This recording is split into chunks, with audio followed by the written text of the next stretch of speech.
रमज़ानुल मुबारक की नाकदरी करने वाले के लिए हज़रत जिब्रील अमीन की बद्दुआ और उस पर नबी पाक सल्लल्लाहु अलैहि वसल्लम का आमीन कहना। चुनांचे जो शख्स रमज़ान मुबारक को लापरवाही के साथ ज़ाया कर दे और उसका हक़ अदा ना करे और उसके हक़ को अदा करके मुस्तहिक़ रहमत न बने, ऐसे बदनसीब शख्स के लिए आप सल्लल्लाहु अलैहि वसल्लम का आमीन कहना और हज़रत जिब्रील अमीन का बद्दुआ देना ये किस कदर ख़तरनाक हो सकता है। चुनांचे क्या नाम है, शुअबुल ईमान वग़ैरह के अंदर और तरगीब व तरहीब के अंदर जो है रिवायत नकल की है।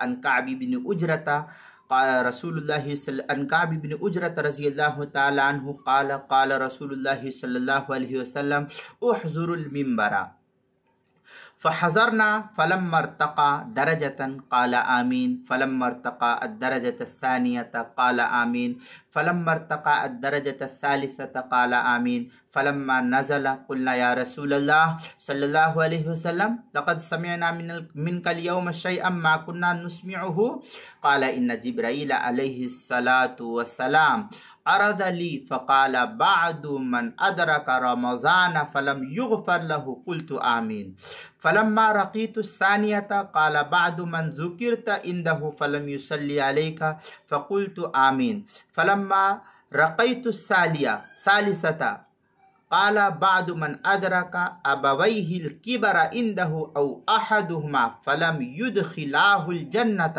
क़ुल्तु आमीन। ये रवायत जो है तरगीब व तरहीब की दूसरी जिल्द सफ़ा 56, शुअबुल ईमान दूसरी जिल्द सफ़ा 215, हदीस शरीफ 1572 पर इसको नकल की गई है। चुनांचे हज़रत काब बिन उजरा रज़ियल्लाहु ताला अन्हु फरमाते हैं कि एक मर्तबा नबी पाक सल्लल्लाहु अलैहि वसल्लम ने हमें मिंबर से करीब होने का हुक्म दिया कि तुम सब के सब लोग मिंबर के करीब हो जाओ। मुराद यह है कि करीब करीब होकर के बैठ जाओ, करीब करीब आ जाओ। हम हाजिर हो गए आप सल्लल्लाहु अलैहि वसल्लम के पास। फिर जब आप सल्लल्लाहु अलैहि वसल्लम ने मिंबर की पहली सीढ़ी पर कदम मुबारक रखा, आप सल्लल्लाहु अलैहि वसल्लम ने मिंबर की पहली सीढ़ी पर अपना कदम मुबारक रखा, अपने पैर मुबारक को रखा तो फरमाया आमीन। जब दूसरे दर्जे पर कदम रखा तो फिर उस पर भी आप सल्लल्लाहु अलैहि वसल्लम ने फरमाया आमीन।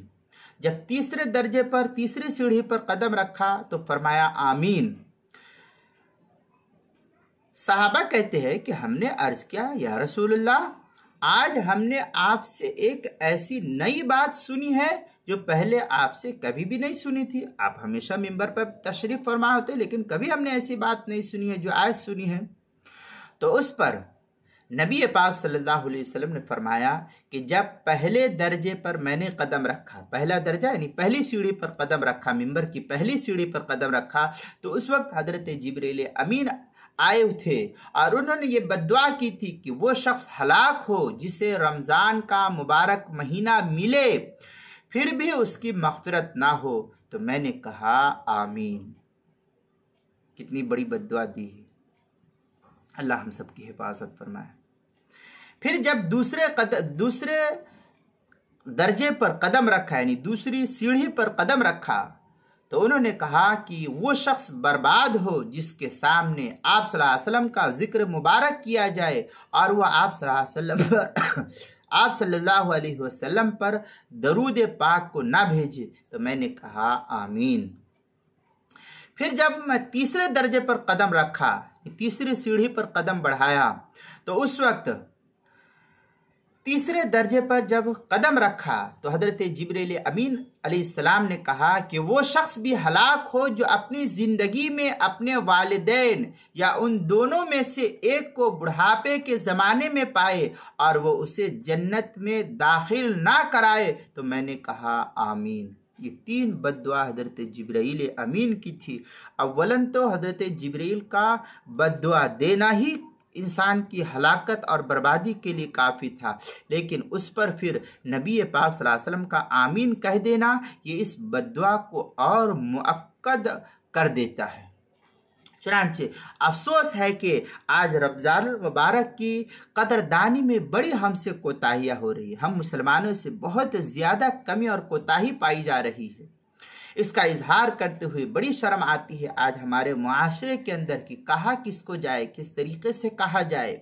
तमाम तर आसानियां पाए जाने के बावजूद भी हमारे मुआशरे में बिला उज़्र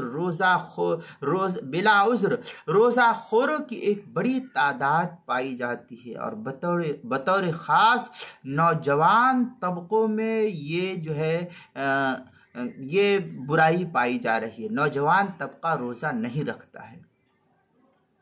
रमज़ान के मुक़द्दस दिनों में गलियों में और महल्लों में, चाय के होटलों में ये सब के सब खुले हुए नजर आते हैं और लोग पर्दा लगा करके जो है अंदर खाना पीना खाते रहते हैं। अल्लाह हम सब की हिफाजत फरमाए। और बरसरे आम माह मुबारक की तौहीन की जाती है। रमज़ान की मुबारक रातें इबादत में कम और सैर तफरीह गपशप में ज़्यादा सर्फ होती है। और जू ईद का ज़माना करीब आता है और रमज़ान का आखिरी अशरा अपनी तमाम तर बरकतों के साथ सायाफगन होता है तो मस्जिदों के बजाय बाज़ारों की रौनक बतदरीज बढ़ जाती है। और हर जगह इस तरीके से हो रहा है। बतौर ख़ास बड़े बड़े शहरों में, दिल्ली, बम्बई, कलकत्ता, हैदराबाद, चेन्नई और ऐसे बड़े बड़े शहरों में, बड़े बड़े इलाकों के अंदर देखिए मॉल के मॉल आज़ाद होते हैं। बड़ी बड़ी दुकानें जो है इस तरीके से रात भर खुली ही रहती है और उसको जो है हमारी कौम के नौजवान और हमारी कौम की बहू बेटियां जो है आबाद करती रहती है।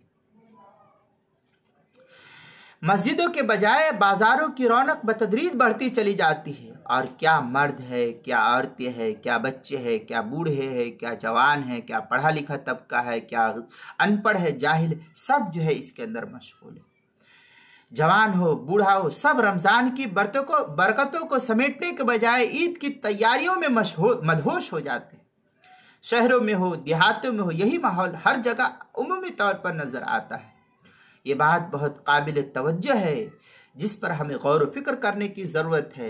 हमारे यहाँ हमारी फलाह यकीनन इसी में है कि हम इस माह मुबारक को पूरी तरह से वसूल करने की फिक्रमंद हो जाए और ज़्यादा से ज़्यादा हमको इस सिलसिले में इबादत के अंदर मशगूल होना चाहिए। अल्लाह की रहमत और इताअत में मशगूल होना चाहिए। अल्लाह की रहमतों की मुस्तहिक बनने की कोशिश करनी चाहिए। अल्लाह ताला हमें इस खुराफात से बच करके अपनी इबादतों के अंदर मशगूल होने की तौफीक अता फरमाए। हमें यकीनन ईद की खुशी है, लेकिन ईद की खुशी में ऐसा नहीं होना चाहिए कि हम पूरी रात बाजार ही के अंदर रह जाए, बल्कि रमज़ान से पहले आप रमज़ान की तमाम तैयारियों को पूरा कर ले और उसके बाद जो है रमज़ान ख़ास तौर से इबादतों के अंदर गुजारने की कोशिश करें। अल्लाह हम सबको जो है इबादतों की तौफीक अता फरमाए और खुराफात से बचने की तौफीक अता फरमाए।